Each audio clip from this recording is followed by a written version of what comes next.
الحمد لله الذي علم بالأنعام وحرم الحرام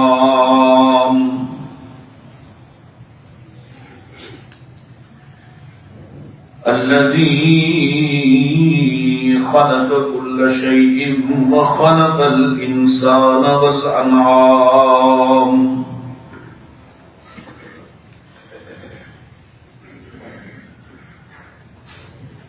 وعلى آله وعلى أصحابه العظام والصلاة والسلام على أشرف الأنبياء وسيد الأنام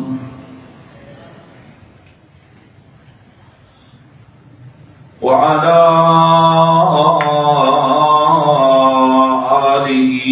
وأصحابه الكرام وعلى من اتبع الإسلام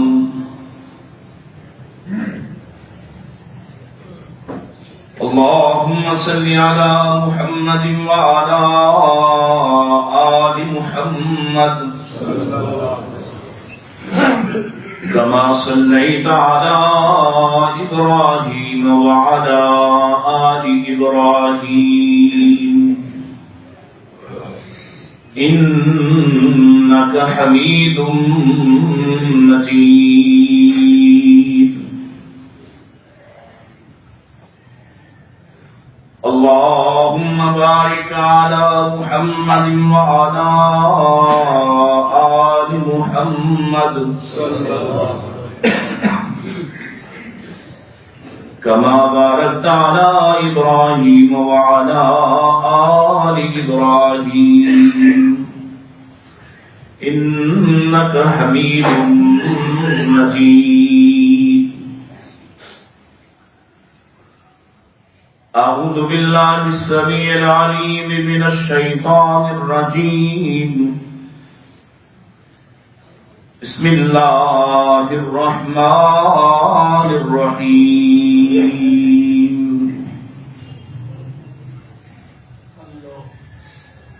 إن الله اشترى من المؤمنين أنفسهم وأموالهم بأن لهم الجنة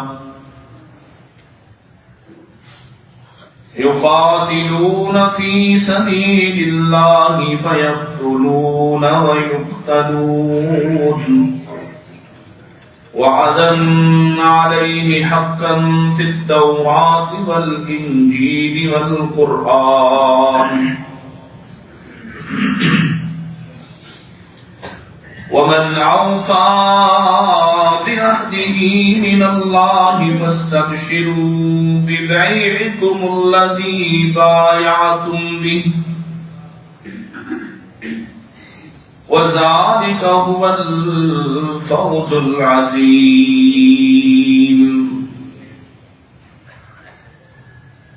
وقال الله تعالى ألا إن أولياء الله لا خوف عليهم ولا هم يحزنون الذين آمنوا وكانوا يتقون لهم البشرى في الحياة الدنيا وفي الآخرة لا تبديل لكلمات الله ذلك هو الفوز العظيم. إن أحسن الحديث كتاب الله وخير الهدي هدي محمد صلى الله عليه وسلم وشر الأمور محدثاتها كل محدثة بدعة وكل بدعة ضلالة وكل ضلالة في النار.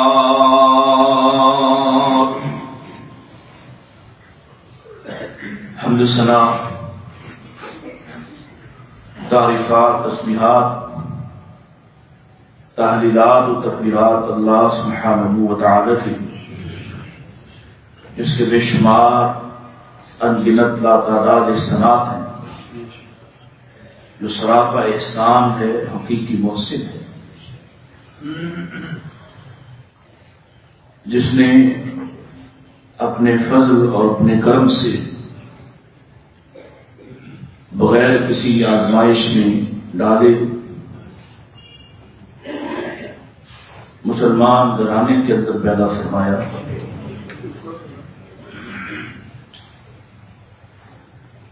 اور مسلمانوں میں جس نے کتاب و سنت کے داعیوں کے ہاں پہنچایا، اس سے دعا ہے اسی منہج و مسلک پر رہتے ہوئے ہماری زندگی کی شان ہو جائے.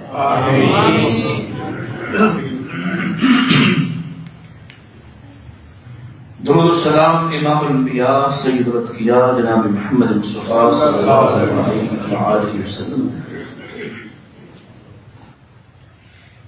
ہمارا عنوان اور موضوع چل رہا ہے مفید زندگی. وہ زندگی جو انسان دوسروں کے لیے جیتا ہے، دوسروں کو نفع پہنچانے کے لیے جیتا ہے، اور جس زندگی کا فائدہ اس دنیا میں بھی حاصل ہوتا ہے اور اس دنیا کے بعد حقیقی دنیا بھی فائدے سے لبریز ہوتی ہے.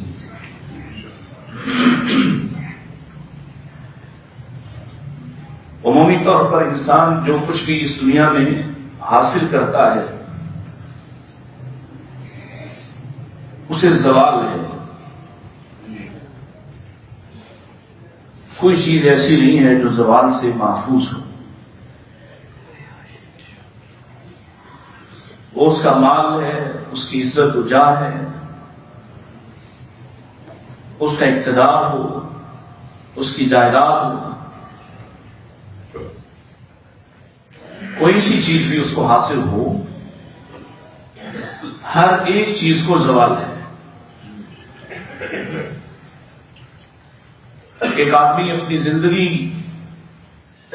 بھر لگا کر جو مال کماتا ہے اس مال کو زوال ہے. جس گھر کو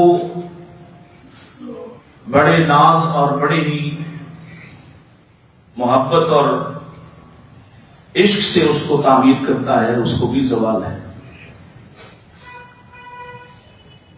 اولاد ہے، اولاد کو بھی زوال ہے. رشتے ہیں، رشتوں کو بھی زوال ہے. خود انسان بھی اس زوال سے گزرتا ہے، اور وہ اس زوال کو روک نہیں سکتا.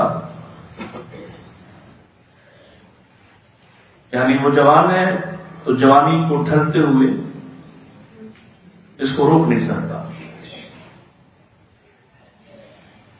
اس کے بس میں نہیں کہ کسی بھی اپنی ذات کے ساتھ جڑے ہوئے رشتے، مال و بنال، جائیداد، گھر، کسی کو بھی اس تخریب سے، اس ٹوٹ پھوٹ سے بچا لے جو فطرت نے اس کا مقدر کر دی ہے.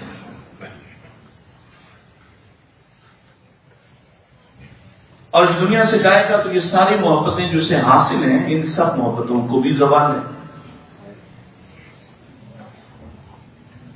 ہمیں سے کوئی بھی تصور نہیں کرتا تھا جن کے والدین وفات پا چکے کہ کبھی ہم اپنے ماں باپ کے بغیر بھی رہیں گے. ان کی محبت کے بغیر، ان کے اتفاق کے بغیر، ان کی توجہ کے بغیر شاید کسی کا ایک دن بھی نہ گزرتا ہو. لیکن اب ہمیں سے اکثر ایسے ہیں جن کے والدین کو گئے ہوئے دنیا سے سالہ سال بیت گئے اور وہ محبتیں مان پڑ گئی.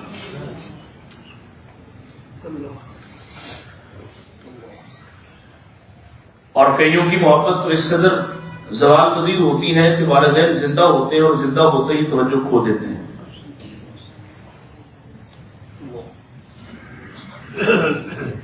ایسے ہی ہمارے ساتھ بھی ہوگا. وہ محبوب اولاد جو ہمیں بڑی عزیز ہے اور جو ہمارے بغیر سانس نہیں لیتی، خدمت گار، تابع دار، نیکوکار ہونے کے باوجود بھی ان کی محبت میں ہمارے جانے کے بعد بہت بڑی کمی آ گئی۔ گویا ہر چیز کو زوال ہے۔ وہ کامیابی جو میں اور آپ یہاں حاصل کرنے کے لیے سر تپا کوشش کرتے ہیں، سر توڑ کوشش کرتے ہیں، وہ کامیابی بھی زوال پذیر ہے۔ ہر کامیاب سے اوپر ایک کامیاب ہے، ہر مالدار سے اوپر ایک مالدار ہے، ہر عالم سے اوپر ایک عالم، ہر ایک سے بڑا۔ جیسے آپ نے دیکھا چند سال پہلے کوئی ایک بلڈنگ بنتی ہے کہ جو دنیا میں سب سے ٹاپ یہ ہے، سب سے بلند تر یہ ہے، پھر کوئی اور کھڑا ہوتا ہے اس کو نیچا دکھانے کے لیے اور کوئی اور بڑی بلڈنگ بنا دیتا ہے۔ کوئی جہاز بنتا ہے کہ اس سے بڑا کوئی جہاز نہیں، پھر اس سے بڑا بن جاتا ہے۔ تو ہر چیز کو زوال ہے، لیکن زوال نہیں ہے تو انسان کی نیکیوں کو کوئی زوال نہیں ہے، اس کے نیک رویوں کو کوئی زوال نہیں ہے۔ اللہ اس کی مثالیں اس کے جانے کے بعد صدیوں بعد زندہ رکھتا ہے۔ اب تو نیکی میں مثال بنے تو پھر مثال کے طور پر نبی کریم صلی اللہ علیہ وسلم سے بڑھ کر بہتر، اچھی اور نافع زندگی کائنات میں کسی دوسرے شخص نے نہیں گزاری، دوسروں کو نفع دینے والی۔ اور آپ کی زندگی کا ایک لمحہ، ایک لمحہ محفوظ ہے، محفوظ ہے یا نہیں؟ ان رویوں پر جو رویے رسول اللہ کے تھے، وہ عادتیں جو اللہ کے رسول کی تھیں، وہ عادتیں جس نے اختیار کی اس کی عادتیں بھی محفوظ ہیں۔ پچھلی دفعہ حدیث سنائی تھی، سیدنا عثمان رضی اللہ تعالی وضو کیا تسلی سے اور وضو کر کے مسکرائے اور مسکرا کے پوچھا تم کیوں نہیں پوچھتے کہ میں کیوں مسکرایا؟ لوگوں نے پوچھا کیوں مسکرائے امیر المومنین؟ کہا اسی طرح اللہ کے رسول نے پانی منگوایا، وضو کیا اور مسکرائے تھے۔ اور آج 14-15 صدیوں بعد میں آپ کی اس مسجد شاد باغ میں اللہ کے رسول کی مسکراہٹ کا ذکر کر رہا ہوں، سیدنا عثمان کے مسکرانے کا ذکر کر رہا ہوں۔ یعنی وہ نیک رویے، وہ اچھے اعمال، ان کو کوئی زوال نہیں ہے۔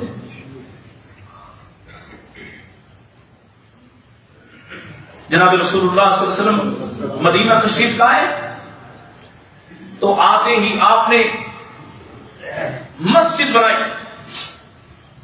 اور وہ پہلی مسجد جو آپ نے بنائی وہ مسجد نبوی ہے۔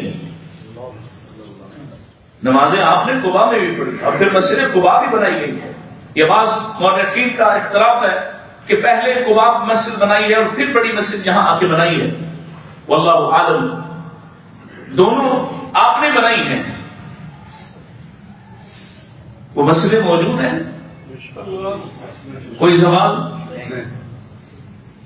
ان مسجدوں کی توسیع حضرت عثمان نے کی، ان مسجدوں کی توسیع سیدنا معاویہ نے کی رضی اللہ عنہما۔ وہ مسجدیں موجود ہیں، اور جہاں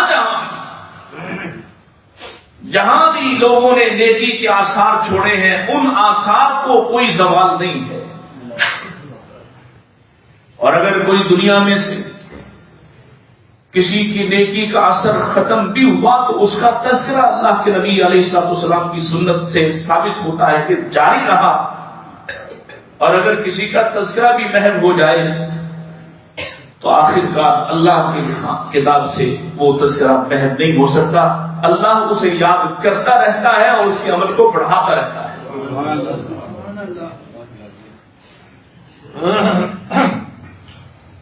اور جو لوگ کامیابی چاہتے ہیں ان کے لیے خبر ہے، میں نے 2 مختلف جگہوں سے سورہ یونس سے اور سورہ توبہ سے 2 آیات تلاوت کی، دونوں کا اختتام فوز العظیم کی خبر دینے پہ ہوا ہے۔ ذالک هو الفوز العظیم، ذالک الفوز العظیم۔ بڑی کامیابی کیا ہے؟ وہ کامیابی جس کو عظیم رب کامیابی، بڑی کامیابی قرار دیتا ہے، وہ کیا ہے؟ فرمایا ان اللہ اشتری من المؤمنین انفسهم واموالهم بان لهم الجنہ۔ یہ ان لوگوں کے لیے ہے جنہوں نے اپنے رب سے اپنی جانوں اور مالوں کا سودا کر کے جنت خرید لی ہے، جنت خرید لی۔ میں نے گزشتہ جمعے کہا تھا ہمیں آفر ملے کہ تھوڑا سا عمل کر کے آج تمہیں فلاں پاکستان کی سب سے بہترین سوسائٹی میں پلاٹ مل جائے، تو ہم میں سے بڑے بڑے نیکوکار اور جنہیں گھر کی ضرورت نہیں، جنہیں پلاٹ کی ضرورت نہیں، جنہیں جاگیر کی ضرورت نہیں، وہ بھی شامل ہو جائیں گے۔ اور اللہ کی آفر، اللہ کی طرف سے سودا، آؤ۔ کہیں کہا جا رہا ہے ساریو الی مغفرۃ من ربکم، کہیں کہا جا رہا ہے سابقوا الی مغفرۃ من ربکم۔ دوڑ لگاؤ، دوڑ لگاؤ، اس سے کہیں زیادہ دوڑ لگاؤ، جتنی دوڑ تم دنیا میں کوئی بہترین پلاٹ حاصل کرنے کے لیے لگاتے ہو، اس سے تو کہیں زیادہ دوڑ لگاؤ، اس سے تو کہیں زیادہ تھکنے کی کوشش کرو۔ اس بڑی کامیابی پر پہنچنے کے لیے جو اللہ نے تمہارے نام کر دی ہے اور بڑا آسان کیا ہے کہ اپنی جان پر جو تم کر سکتے ہو، وہ استطاعت جو اللہ نے تمہیں عطا فرمائی ہے، اس استطاعت کے مطابق اپنے رب کا قانون اپنے اوپر نافذ کر لو۔ وہ بات جو تم مان سکتے ہو، وہ بات جو تم کر سکتے ہو، وہ بات جو تم سے پہلوں نے کر دکھائی۔ کوئی ایسا عمل نہیں جو انسانی فطرت کے لیے مشکل ہوتا، کوئی ایسا تقاضا نہیں جو انسان کے وجود پر بھاری ہوتا، کوئی ایک تقاضا۔ ایک نوجوان سے ملاقات ہوئی، تھوڑا تھوڑا سلپ ہو رہا الہاد کی طرف، تو سوال، اللہ کو جب آپ کہتے ہیں عبادت کی ضرورت نہیں، تو پھر 5 وقت کی نماز کیوں رکھی ہے؟ اور اتنے سجدے کیا چاہیے؟ اللہ اکبر، اللہ کی قسم، اگر اللہ اپنی عطا کے بدلے میں عبادت چاہتا، انسان سر اٹھا ہی نہ سکتا، پھر بھی اس کا حق ادا نہ ہوتا۔ یہ تو بہترین انسان کی سنت پر، ایک آئیڈیل، ایک ماڈل، ایک معتدل انسان کی سنت پر یہ 5 وقت کی نماز ہے۔ اگر اللہ اپنے احسانات کا بدلہ چاہتا، کسی انسان کے بس میں نہیں تھا کہ 100 سال چھوڑ ہزاروں سال جی کر بھی، ہزاروں سال سجدے میں پڑے رہ کر بھی وہ اللہ کے حقوق ادا کر سکتا۔ تو اللہ کا فضل ہے، اس نے مختصر سی عبادت چاہیے، تمام تر شہوات کو پھیلا کر، شیطان کو کھلی چھوٹ دے کر، تم پر اعتماد ہے، تم پر۔ کبھی سوچنا اس بات کو، شیطان کو کھلی چھوٹ دی، جیسے چاہو بہکانے کی کوشش کرو، اور تم پہ اعتماد ہے، اللہ کو مجھ پہ اور آپ پہ اعتماد ہے کہ یہ شیطان کا مقابلہ کریں گے، یہ اس کے چالوں سے نکل جائیں گے، یہ اس کے جالوں میں نہیں پھنسیں گے۔ اور ہم لگے ہوئے ہیں دن رات اللہ کے اعتماد کو ناکام کرنے کی کوششوں میں۔ مالک نے اس بدبخت کے چیلنج کو قبول کیا ہے، کہ جس کو میں نے بنایا ہے یہ میرا ہے تو پھر اس مقابلے سے صاف نکل آئے گا. اور صحابہ کرام رضوان اللہ علیہم اجمعین انہوں نے یہ ثابت کیا کہ انسان کے لیے مشکل نہیں. اللہ اکبر. عبداللہ بن حذافہ السہمی رضی اللہ تعالی عنہ گرفتار ہو گئے. کیسر روم کی فوج نے گرفتار کر لیا. کیسر روم کے سامنے پیش کیا گیا. اس نے کہا لاؤ ان عربوں کی جنگ کی سمجھ نہیں آتی, ان میں سے کوئی دانا اور زیرت لے کر آؤ. تو سید عبداللہ بن حذافہ بڑے ہی خوبصورت انسان تھے, اور خوبصورت نامی ہو اللہ کی قسم اس کے حسن کے سامنے ساری دنیا کا حسن ماں ہے جس نے رسول اللہ کا کلمہ پڑھ لیا. لائے گئے سوال جواب ہوا. کیا ہوا تم لوگوں کو اور دھوتی باندھنے والوں, تم آہن میں غرق میری فوج کے ساتھ ٹکرا گئے ہو. مال چاہیے مال لے کر واپس چلے جاؤ. تم لوگ تو اتنے بے عزت تھے, تمہاری ہمت نہ تھی بات کرنے کی, آج کیا ہوا ہے؟ کہا اللہ کی قسم ہم ایسے ہی تھے جیسے تم کہہ رہے ہو. ہم سے زیادہ ذلت اور کھاڑی میں پڑا ہوا کوئی نہ تھا. پھر اللہ کے رسول آئے. اللہ نے ہمیں آپ کے ذریعے سے عزت عطا کی. اللہ نے ہمیں اپنی توحید کی پہچان اور معرفت عطا کی. اور اب ہم رسول اللہ کے ساتھ آپ کا پیغام لے کر پوری دنیا کے سامنے کھڑے ہیں. یا دنیا اللہ کے نظام کو مانے گی یا ہماری تلوار فیصلہ کرے گی. آزمائے گئے.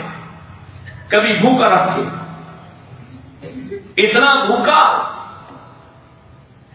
کہ کھانے کو کچھ نہیں دیا.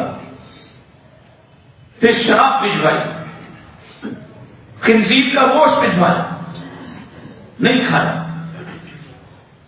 اللہ عورت سے آزمائے گئے. اپنے ہاں کی بہترین رقاصہ کو بھیجا, فاحشہ کو بھیجا. اس نے اپنے تمام حربے آزمائے اور واپس آ کے کہا تم نے مجھے کس پتھر کے سامنے ڈال دیا, وہ تو پلٹ کے دیکھتا بھی نہیں. پھر آپ کے سامنے آپ کو موم کرنے اور آپ کو پگھلانے اور آپ کو جھک جانے سے مجبور کرنے کے لیے آپ کے ساتھیوں کو آپ کے سامنے جلتے ہوئے تیل کے کڑاہے میں پھینکا گیا. پھر آپ کو لٹکایا گیا اور جب تیل کے قریب پہنچے اب تک عبداللہ روئے نہیں تھے, اب رو رہے ہیں. اس نے کہا پوچھو اس سے کیوں روتا ہے؟ لگتا ہے خوف زدہ ہو گیا. ادارے ہوئے پوچھا کیوں روئے؟ کہا رو اس لیے رہا ہوں ابھی تیل کے کڑاہے میں چلا جاؤں گا اور میری ایک ہی جان ہے جس سے ایک ہی بار اس امتحان سے گزروں گا. کاش 1000 جانیں ہزار جانیں بار بار اس آزمائش سے گزرتا. یہ ہے وہ سبب جو حدیث میں آتا ہے کہ اللہ کے نبی علیہ السلام فرماتے ہیں شہید ہے شہید جو اللہ کے سامنے کھڑے ہو کے کہتا ہے, اللہ اس سے پوچھیں گے کیا خواہش ہے اور کہے گا ایک مرتبہ پھر زندہ کرو, پھر دنیا میں بھیجو, پھر اسی طرح سے تیرے نام پر کٹ کر اسی طرح ٹکڑے کروا کر تیرے پاس واپس آؤں, یہ میری خواہش ہے. کیا آج عبداللہ بن حذافہ کے اس رویے کو یاد کیا جائے گا یا نہیں؟ یہ عمل ضائع ہوا. وہ اتنا متاثر ہوا کہنے لگا صرف اتنی بات میں تمہیں چھوڑ دیتا ہوں, میرے سر کا بوسہ لے لے. فرمانے لگے سر کا بوسہ لوں گا لیکن میرے ساتھیوں کو بھی رہا کر. ساتھیوں سمیت رہا ہوئے.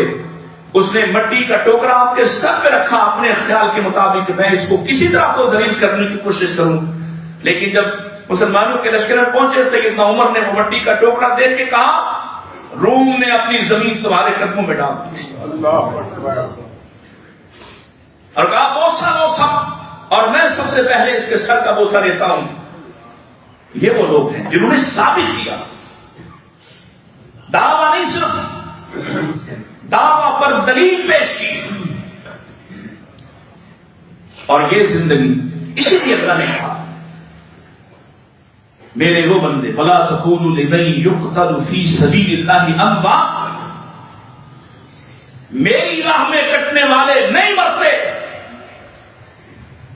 مر گئے، آج بھی زندہ ہے، اپنے کردار کے ساتھ، اپنے رویوں کے ساتھ آج بھی زندہ ہیں۔ اور وہ سب مر گئے جو اپنے لیے جیا کرتے تھے، ان میں سے کوئی باقی نہ رہا جو اپنے لیے جیے اور جو کسی نظریے کے لیے جیتا ہو۔ اللہ، یہی قربانیاں تھیں جس کے بدلے میں کہا وعد اللہ الذین آمنوا وعملوا الصالحات لَيَسْتَخْلِفَنَّهُمْ فِي الْأَرْضِ كَمَا اسْتَخْلَفَ الَّذِينَ مِنْ قَبْلِهِمْ وَلَيُمَكِّنَنَّ لَهُمْ دِينَهُمُ الَّذِي ارْتَضَىٰ لَهُمْ وَلَيُبَدِّلَنَّهُم مِّن بَعْدِ خَوْفِهِمْ أَمْنًا۔ یہ وہ وجہ ہے جس پر صحابہ پورے اترے، اور یہی وہ وجہ ہے جس پر آج اگر تم پورے اترو تو اللہ تمہیں بھی اسی طرح سے حکومت، خلافت، استخلاف عطا کرے گا، اسی طرح سے تمہیں بھی خوف سے نکال کر عمل میں لائے گا، اسی طرح تم پر بھی آسمان کی برکتوں کے دروازے کھولے گا، لیکن اس سے پہلے اللہ سے کیے ہوئے باتوں پر دلیل عمل سے پیش کرنا پڑے گا۔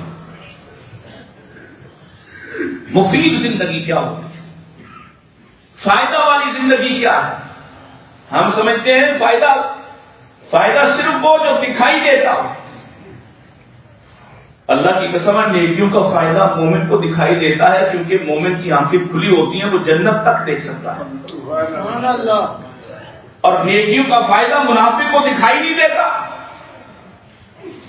نیکیوں کا فائدہ کسی فاسق کو دکھائی نہیں دیتا، اس کی آنکھوں پہ تو گناہوں کی پٹی بندھی ہے، وہ تو دیکھنا نہیں چاہتا۔ اسے لگتا ہے مسجد میں پیسہ لگا دیا تو ضائع ہو گیا،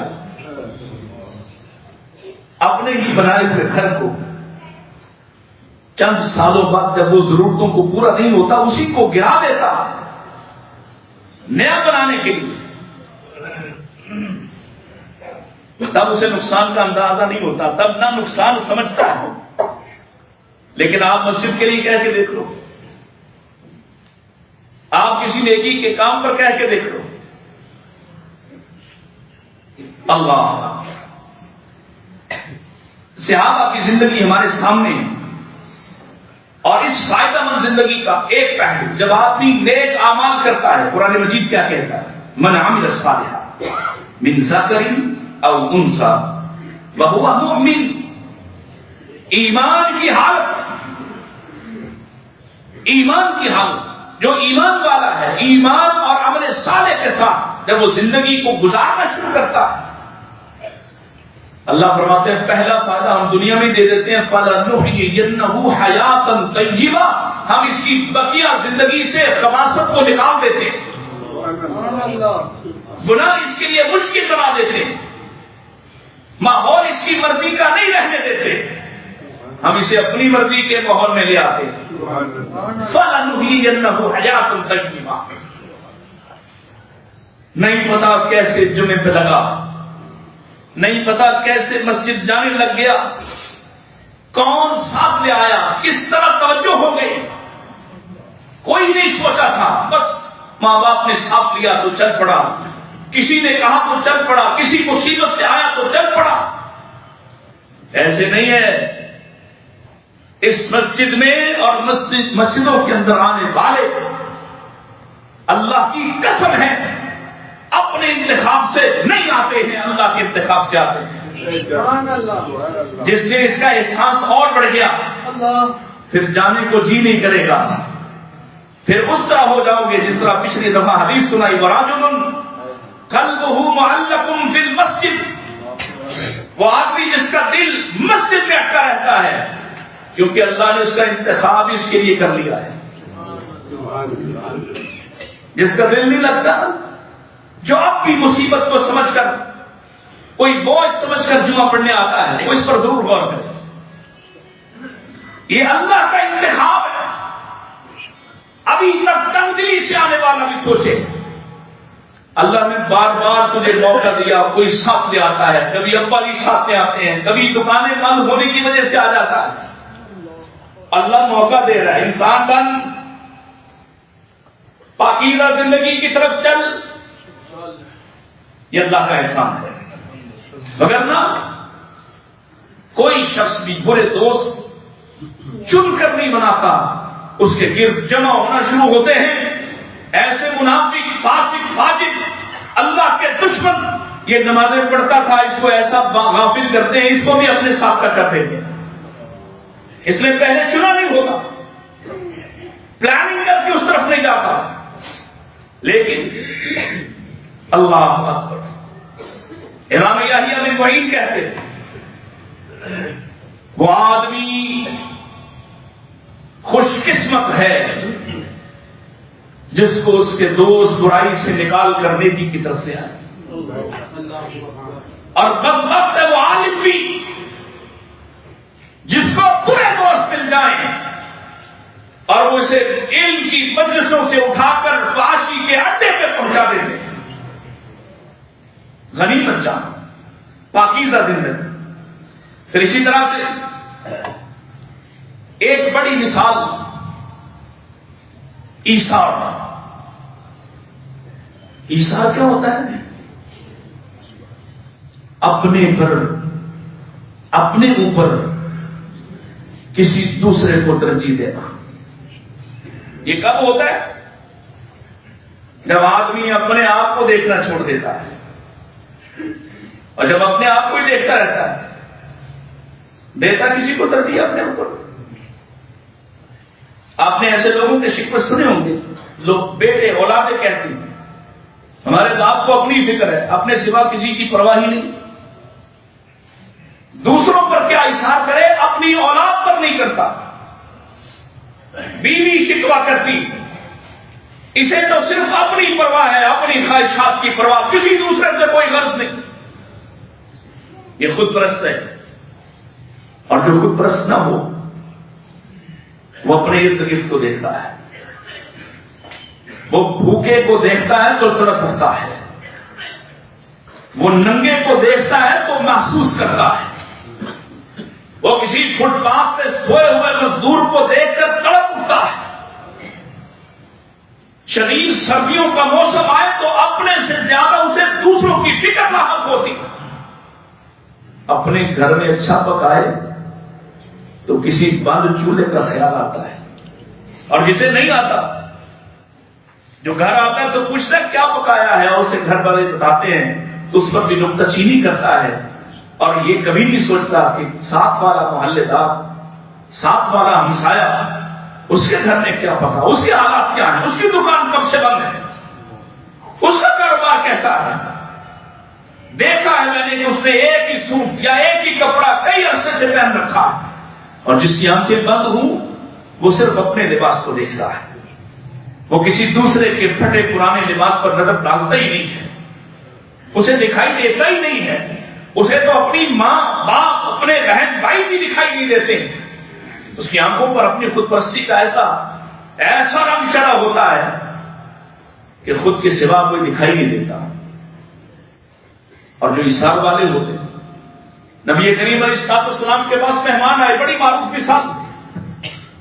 آپ نے اپنے 11 گھروں میں پیغام بھیجا، مہمان آئے کچھ کھانے کو بھیجو، اور 11 گھروں سے جواب آیا آج کھانے کو کچھ نہیں ہے.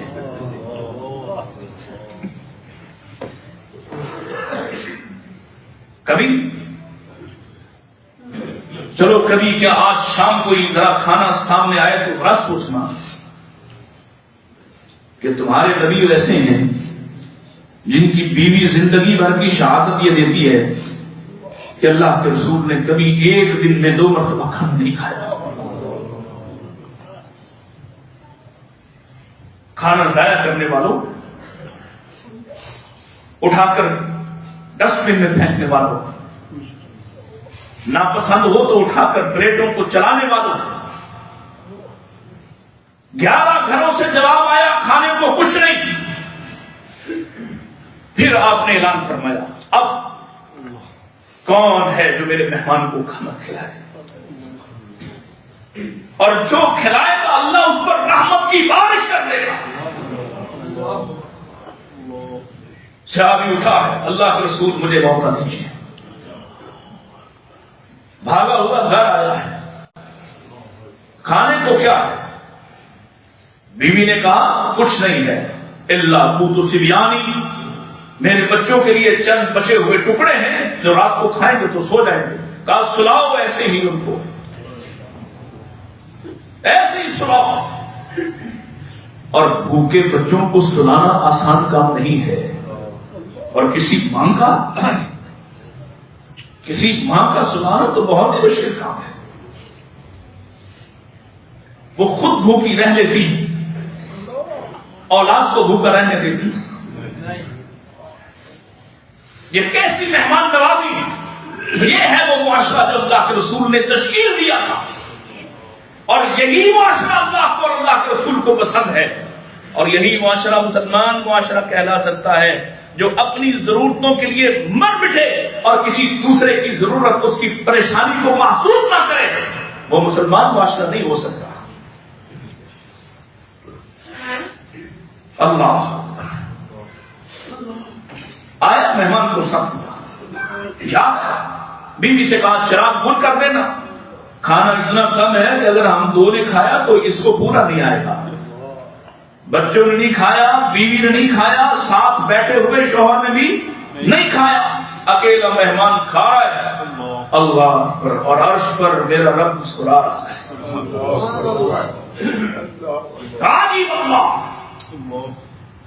اللہ عجب کر رہا ہے, تعجب کر رہا ہے, میرے بندوں میں ایسے ایسے ہیرے بھی. اور صبح آیا رسول اللہ کے پاس تو اللہ کے رسول بھی تعجب کر رہے, آپ بھی ہنس رہے, مسکرا رہے. اللہ کے رسول اللہ آپ کو مسکراتا رکھے, سبب تو بتائیے کہ تم نے اور تمہاری بیوی نے رات جو کام کیا ہے اس پر اللہ بھی مسکرا رہا اور میں بھی مسکرا رہا ہوں. ایثار کیا ہے؟ وَيُؤْثِرُونَ عَلَىٰ أَنفُسِهِمْ وَلَوْ كَانَ بِهِمْ خَصَاصَةٌ وَمَن يُوقَ شُحَّ نَفْسِهِ فَأُولَٰئِكَ هُمُ الْمُفْلِحُونَ. یہ ہے فلاح کا راستہ. کبھی بھی جب بھی ایثار کی بات ہوگی تو ہم ابو طلحہ انصاری ابن سلیم انصاریہ کا یہ ذکر کریں گے. یہ ہے فائدہ مند زندگی کے تذکرے باقی رہتے ہیں. ایثار ایک اس سے بھی بڑا ایثار ہوا. تاریخ میں ایسی مثال بھی کبھی نہ دیکھی ہو. معروف ہے, میں صرف اشارہ کر رہا ہوں. کبھی اس بچے کو اٹھائے ہوئے میرے نبی علیہ السلام نے فرمایا تھا ان ابنی ھذا سید, میرا یہ بیٹا سردار ہے, سید ہے, سردار ہے. کیسا سردار ہے؟ لعل اللہ ان یصلح به بین فئتین عظیمتین من المسلمین. ایک وقت آئے گا, اللہ کے رسول نے خبر دی, ایک وقت آئے گا جب یہ دو مسلمانوں کی عظیم جماعتوں کے مابین صلح کروائے گا. وہ وقت آیا, سیدنا علی شہید کر دیے گئے رضی اللہ تعالیٰ عنہ, حضرت حسن رضی اللہ تعالیٰ عنہ خلیفہ بنے. اور خلیفہ کتنی عمارت کتنی بڑی تھی. سیدنا معاویہ رضی اللہ عنہ کے پاس شام ہے, عراق ہے, کچھ حصہ, اور باقی ساری خلافت, باقی سارے بر اعظم, باقی ساری حکومت حضرت حسن کے پاس ہے. لوگوں کو شاید لگتا ہو کہ حضرت معاویہ کے پاس طاقت زیادہ, حضرت معاویہ کے پاس لوگ زیادہ. نہیں, ہر حوالے سے سیدنا حسن مضبوط ہے. مکہ و حجاز ان کے پاس, فارس ان کے پاس, تابستان تک ان کے پاس، افریقہ تک کے علاقے ان کے پاس، پاکستان یہ موجودہ ہندوستان ان کے پاس، چاروں طرف کی حکومت ان کے پاس ہے، ایک مخصوص حصہ ان کے پاس ہے، اور نبی علیہ السلام کے نواسا ہونے کی بنا پر ہمدردیاں بھی آپ کے پاس ہیں، امت کی محبت بھی آپ کے پاس ہے۔ میں یہ تمہید اس لیے عرض کر رہا ہوں تاکہ تمہیں اندازہ ہو کتنا بڑا اشارہ کیا، لیکن امت کے دو محترم ترین گروہوں کے اندر جو فتنہ ہے، جو درار ہے، اس کو ختم کرنے کے لیے اپنی حکومت کو قربان کیا، اور پیچھے بھائی ہے حسین رضی اللہ، بڑے بھائیوں کی اطاعت کیسے کی جاتی ہے تو حسین سے سیکھے، کوئی اختلاف نہیں، کوئی اعتراض نہیں، جو بھائی نے کہا اسی طرح مانے ہیں۔ بھائی نے صلح کر کے معاویہ رضی اللہ عنہ کی بیعت کی تو حسین نے بھی بیعت کی، پوری حکومت اصلاح کر دی صرف فتنہ ختم کرنے کے لیے، اور ہم فتنہ ختم کرنے کے لیے چند ہزار روپے قربان نہیں کرتے، ہم گھروں اور بہنوں اور بھائیوں کے مابین فتنہ لڑائی کے لیے اپنی مرضی سے پیچھے نہیں ہٹتے ہیں۔ کتنے ایسے گھرانے ہیں جن کی لڑائیوں کا یہاں میں شاہد ہوں، جو ایک مکان پر راضی نہیں ہوتے، دوسرے مکان کی لوکیشن زیادہ بہتر ہے اس پر ہی لڑائی چلتی رہتی ہے، جو ایک مکان پر راضی نہیں ہوتے۔ یہ ہے اللہ کی مطلوب زندگی۔ وَيُؤْثِرُونَ عَلَىٰ أَنفُسِهِمْ، جب دوسروں کو ترجیح دیتا ہے، دوسروں کو اپنے اوپر فوقیت دیتا ہے، اپنا نقصان کروا لیتا ہے لیکن دوسروں کو فائدہ ہونے دیتا ہے۔ اور اللہ کے رسول کیا فرماتے ہیں؟ وہ شخص جو حق پر ہونے کے باوجود بھی صلح کر لے، حق پر ہونے کے باوجود جھگڑا چھوڑ دے، انا زعیم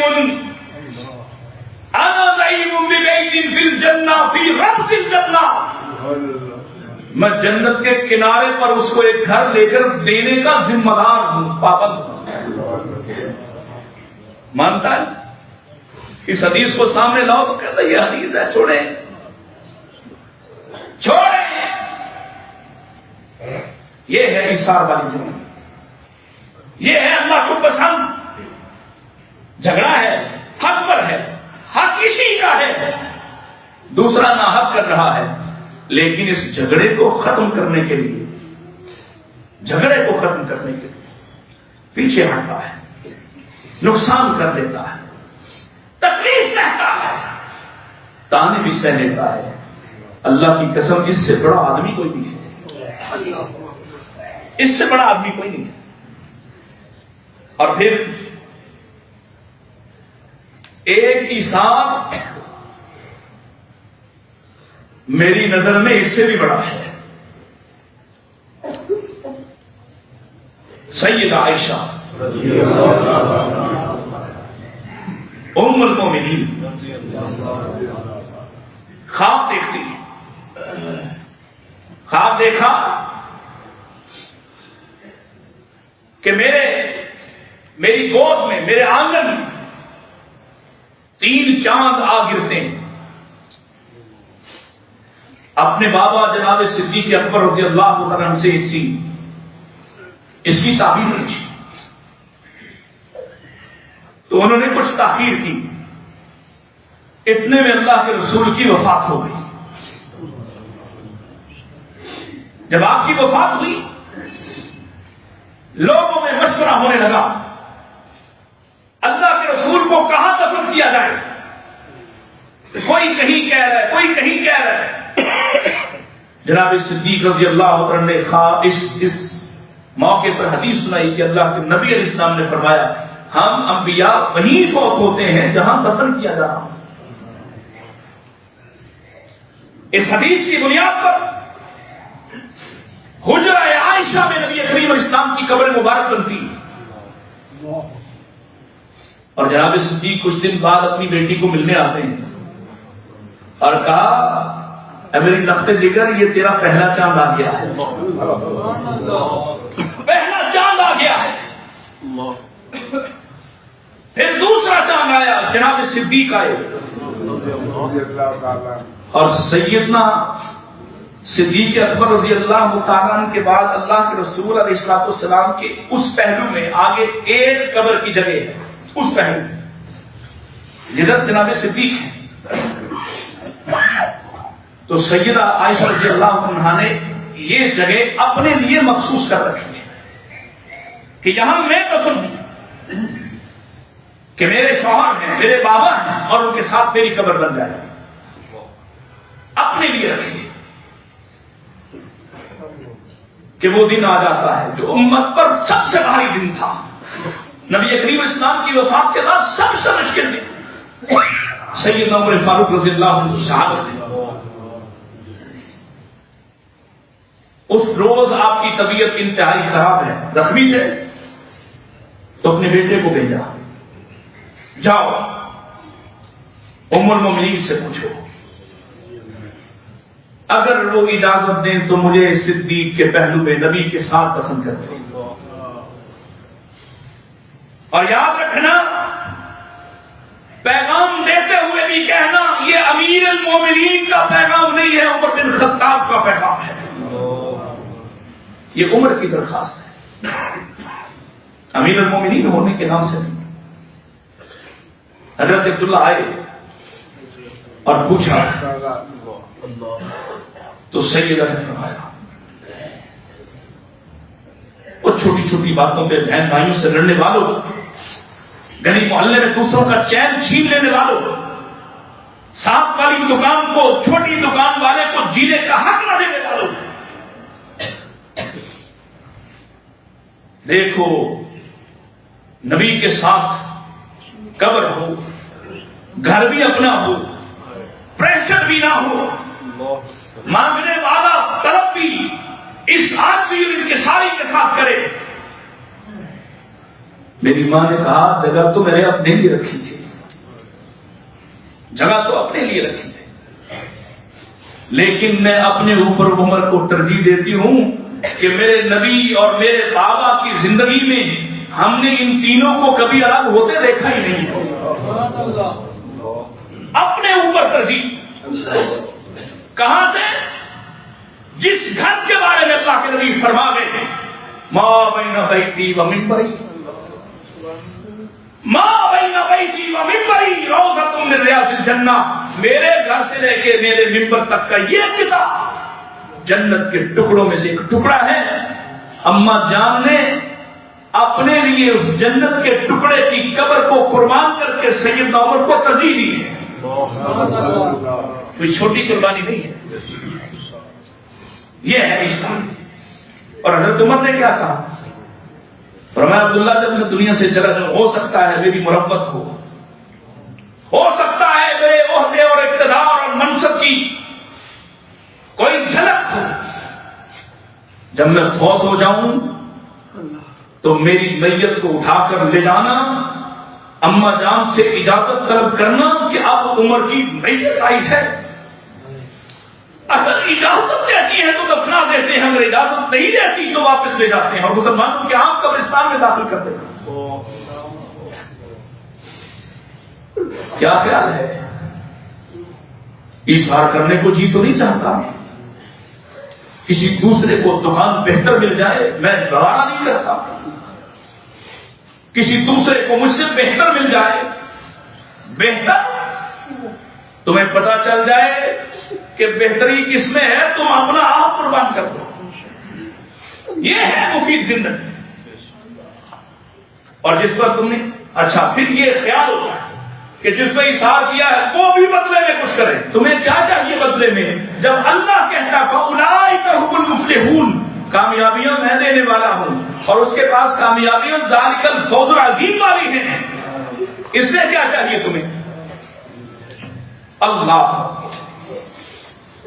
آئیے ایک عمل بس عرض کر کے بات ختم کرتا ہوں اور اس پر انشاءاللہ آگے بات چلاؤں گا.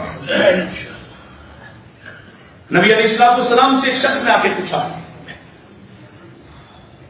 سعاد نبی صلی اللہ علیہ وسلم ایو الاسلام خیر، اللہ کے رسول علیہ السلام سب سے اچھا اسلام کیا ہے؟ سب سے اچھا اسلام، سب سے اچھا اسلام کیا ہے جو تمہیں نفع دے، جو تمہیں فائدہ دے؟ آپ نے کہاں سے شروع کیا؟ آپ نے فرمایا تطعم الطعام، کھانا کھلاؤ. کس کو؟ جو تمہیں کھلائے، جو تمہاری دعوت کرے، جس سے تمہیں دعوت ملنے، جوابی دعوت ملنے کا امکان اور امید ہو. کس کو کھلاؤ؟ ہے کوئی فکر؟ ہے کوئی تڑپ؟ کبھی کھلایا؟